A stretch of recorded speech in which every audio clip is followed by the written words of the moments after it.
হঠাৎ করে কি থেকে যে কি হয়ে গেল আমরা সত্যিই কিছু বুঝেই উঠতে পারলাম না। ভালো মানুষটাকে যে এইভাবে নার্সিংহোমে অ্যাডমিট করতে হবে আমরা কখনো কল্পনাতেও ভাবতে পারিনি। সুস্থ মানুষ হেঁটে চলে বেড়াচ্ছে, অথচ দেখো অ্যাডমিট করতে হয়েছে। তোমাদের তো এর আগে অনেক কয়টা ভিডিওর মাধ্যমে আপডেট দিয়েছিলাম যে আমার বাবা নার্সিংহোমে অ্যাডমিট আছে, কি হয়েছে না হয়েছে। ছোট ছোট ভিডিওর মাধ্যমে তো আর কিছু জানানো সম্ভব না, তাই একটা বড় ভিডিও অবশ্যই তোমাদের জন্য বানাবো। তোমাদেরকে সমস্ত কিছু খুলে বলবো প্রথম থেকে শেষ পর্যন্ত।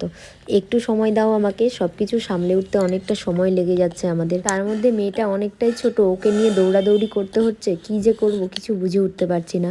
আর এই ঠান্ডার ওয়েদারটার মধ্যে মেয়েটার ঠান্ডা লেগে যাচ্ছে, সর্দি লেগে যাচ্ছে, সব দিক দিয়ে সমস্যার সম্মুখীন হয়েছি এখন আমরা।